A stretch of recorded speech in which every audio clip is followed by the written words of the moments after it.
Okay students, पिछले lecture में हम लोगों ने डिस्कस किया था इक्वेशंस को स्टैंडर्ड बनाना ताकि हम के मैथ्स सॉल्व कर सकें। अब हमने के मैथ्स को शुरू करना है। हम ऐसे क्वेश्चन से शुरू करेंगे जिनमें एटलीस्ट 2 वेरिएबल्स इस्तेमाल हो रहे हो, क्योंकि एक ही क्वेश्चन जिसमें हो ही एक वेरिएबल तो उसको हमने मज़ीद क्या सिम्प्लीफाई करना है। तो हम ऐसे क्वेश्चन से शुरू करेंगे जिसमें एटलीस्ट 2 वेरिएबल्स हों, और हम उन्हीं क्वेश्चन तक जाएंगे जिनमें 5 वेरिएबल्स इस्तेमाल हो रहे हों। तो आज के लेक्चर में हमने 2 वेरिएबल और 3 वेरिएबल को डिस्कस करना है, और उसमें हम पहले एसओपी को सिम्प्लीफाई करना सीखेंगे। जब एसओपी आपको के मैथ से सिम्प्लीफाई करनी आ जाएगी तो पीएस आप लोगों के लिए बहुत आसान हो जाएगी। कुछ रूल्स हैं। सबसे पहला रूल, इक्वेशन स्टैंडर्ड होना चाहिए। जैसे मैंने आपको पहले भी बताया था कि आप एक नॉन स्टैंडर्ड इक्वेशन को सिम्प्लीफाई नहीं कर सकेंगे। इसी तरह शुरू में सेमेस्टर के जब मैंने आपको ग्रे कोड्स कराए थे तो मैंने आपको बताया था कि ग्रे कोड्स के मैथ्स में इस्तेमाल होंगे। तो ग्रे कोड्स यहाँ पे इस्तेमाल होने हैं। ग्रे कोड्स मैं आपको दोबारा याद भी करा दूँगी। हमें 2 वेरिएबल तक चाहिए तो कोई मुश्किल नहीं है।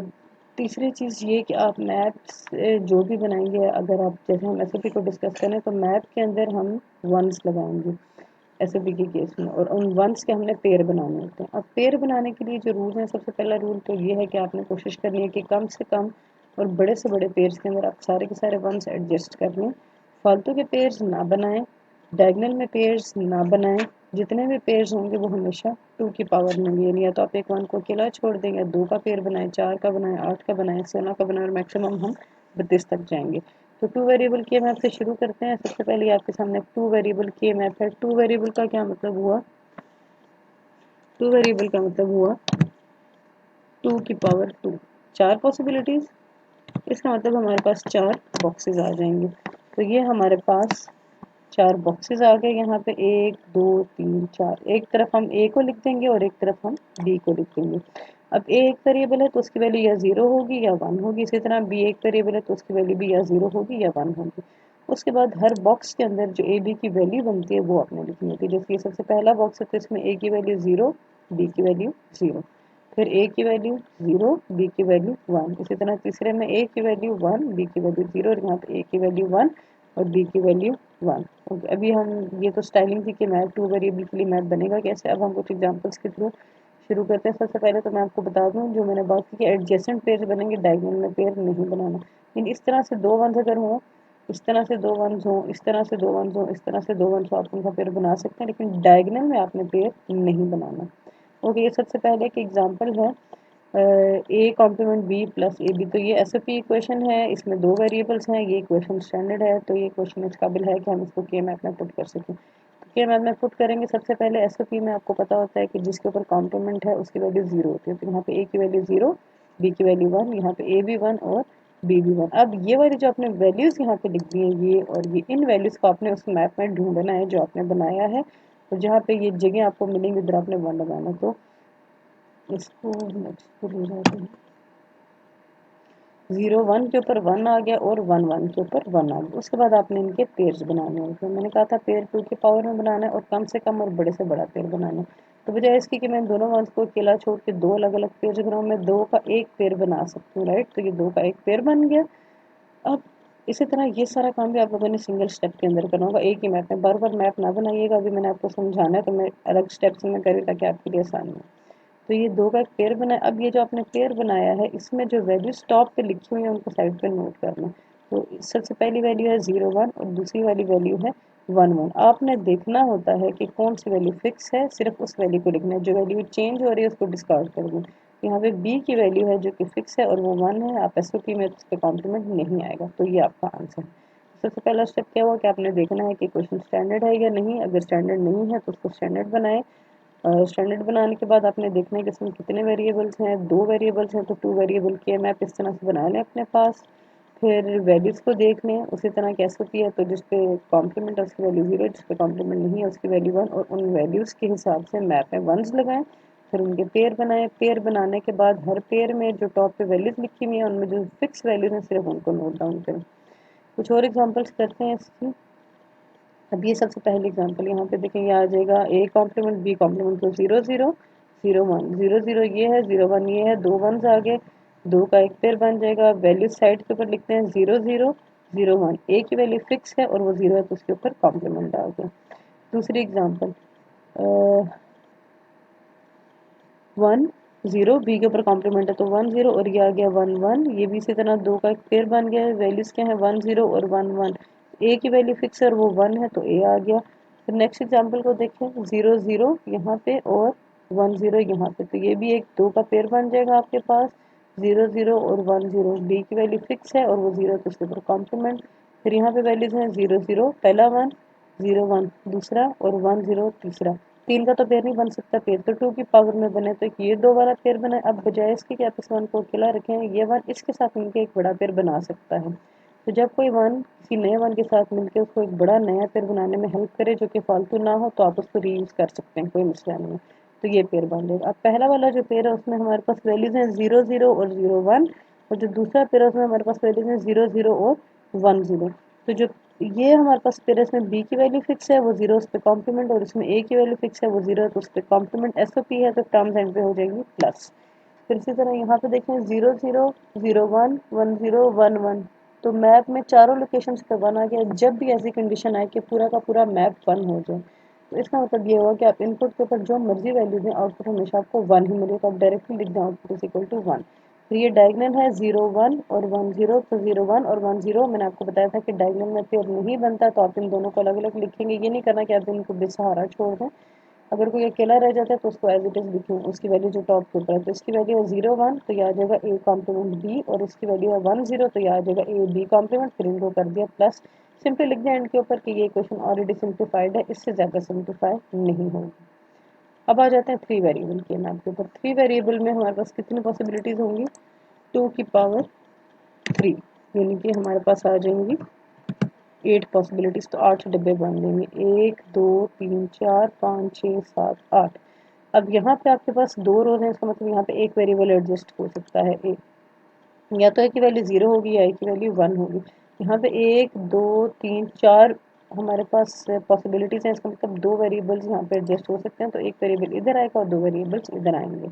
दो वेरिएबल्स हैं तो चार पॉसिबिलिटीज तो आएंगी, लेकिन मैंने कहा था कि आपने ग्रे कोड्स का इस्तेमाल करें। तो ग्रे कोड्स में सबसे पहला कोड क्या था हमारे पास 0 0 0 0 के बाद नेक्स्ट कोड क्या था, पिछले कोड में एक बिट चेंज करते थे और चेंज हमेशा यहाँ से शुरू करते थे।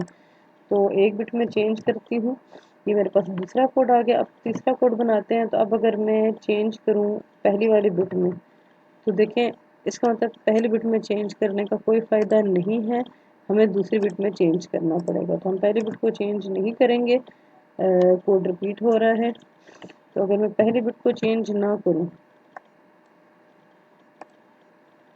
दूसरी बिट को चेंज करूँ, तो ये मेरे पास तीसरा यूनिक कोड आ गया जो कि पहले रिपीट नहीं हो रहा।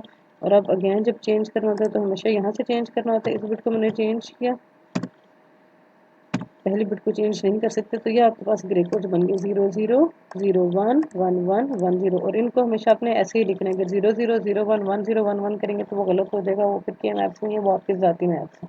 0 0 0 1 1 1 1 0। उसके बाद हर मैप में जो ABC की वैल्यूज बनती है वो वैल्यूज प्लेस की 0 0 0 0 0 1 0 1 1 0 1 0 1 0 0, फिर इसी तरह 1 0 1 1 1 1 1 1 0। फिर अभी हमारे पास इक्वेशन आ गई है। इस इक्वेशन को हमने यहाँ पे देखना है। ये स्टैंडर्ड इक्वेशन है 1 0 0 1 1 1 1 0 1। तो ये वाली वैल्यूज मैप में इन तीन जगह पे थी, हमने वंस लगाए, तीन का पेयर नहीं बनेगा तो हम दो दो के दो पेयर बनेंगे। तो ये ब्लू वाला पेयर बन गया और एक ये ग्रीन वाला पेयर बन गया। अब वैल्यूज नोट डाउन करते हैं। ये जो ब्लू वाला पेयर है इसमें वैल्यूज क्या है 1 0 0 1 0 1, और ये जो दूसरा पेयर है इसमें वैल्यूज है 1 0 1 और 1 1 1। तो यहाँ पे ए और बी की वैल्यूज फिक्स है, बी की वैल्यू 0 उसका कॉम्प्लीमेंट आ जाएगा। यहाँ पे ए और सी की वैल्यू फिक्स है, वो दोनों 1 है तो किसी पे कॉम्प्लीमेंट नहीं आएगा। एंड पे हम इनको प्लस कर देंगे। अब ये कुछ आपके पास एग्जांपल्स हैं।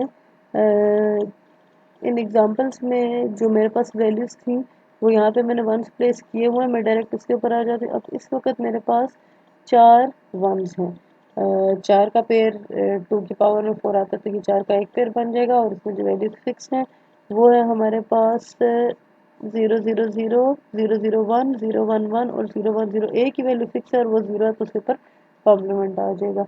फिर इसी तरह जो ये वाली सिचुएशन है हमारे पास, इसमें ये वैल्यूज मैंने पुट की हुई है। देखें एक ये चार का पेयर बनेगा, और जो यहाँ पे नई सीखने वाली चीज़ है वो ये है एक्सट्रीम कॉर्नर्स।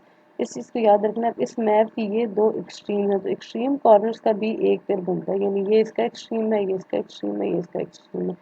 तो ये दो का एक्सट्रीम कॉर्नर का पेयर बनेगा। ये एक नई चीज़ है 3 वेरिएबल में, जो कि 2 वेरिएबल में नहीं होती, क्योंकि इसमें डबल ही चाहना था, यहाँ पे क्या एक्सट्रीम कॉर्नर वहाँ पे आना था।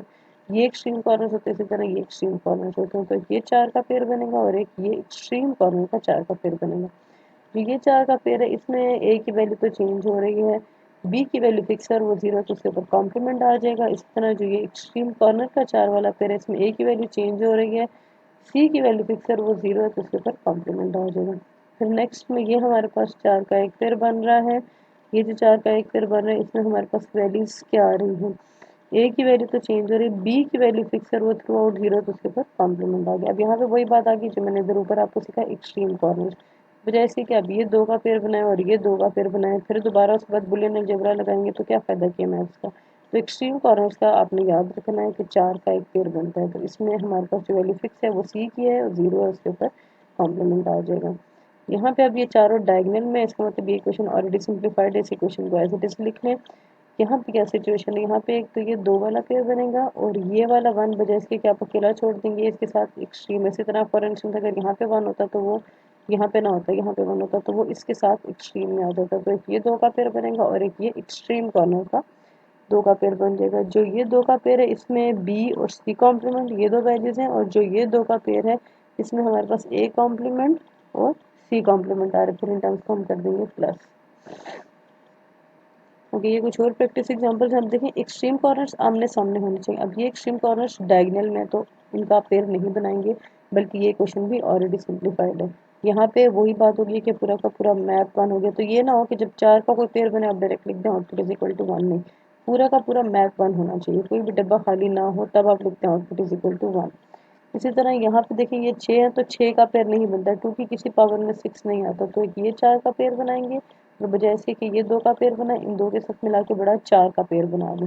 जो ये 4 का पेयर है, इसमें जो वैल्यू फिक्स है दैट इज सी और वो 1 है, उस पर कॉम्प्लीमेंट नहीं आएगा। और जो ये हमारे पास 4 का पेयर है, इसमें हमारे पास जो वैल्यू फिक्स है दैट इज बी और वो 1 है, तो उस पर कॉम्प्लीमेंट नहीं आएगा। अब यहाँ पे एक ये 2 का पेयर बनेगा और एक ये 2 का पेयर बनेगा, तो मेहरबानी करके इन 2 का पेयर बना के एक फालतू का पेयर ना बना दीजिएगा।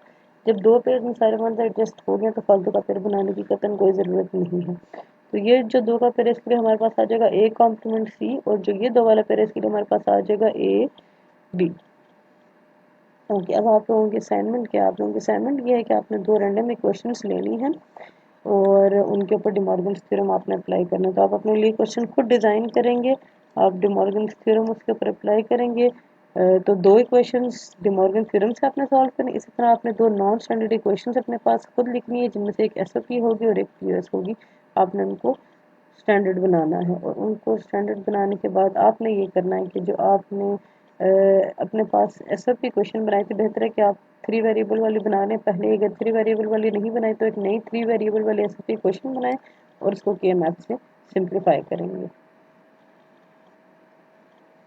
लैब का टास्क ये है कि जो आप लोगों का हाफ एडर और फुल एडर है, एक्सक्लूसिव और गेट्स को इस्तेमाल करते हुए, वो आप लोगों ने डिज़ाइन करना है और सर हमज़ा को सेंड करना है। उसी को मैं आप लोगों को एक दफ़ा खुद पहले लैब में करवा दूँगी, आप लोग उसकी दोबारा प्रैक्टिस करेंगे और वो बना के सर हमज़ा को सेंड करेंगे। ये आपका लैब टास्क होगा।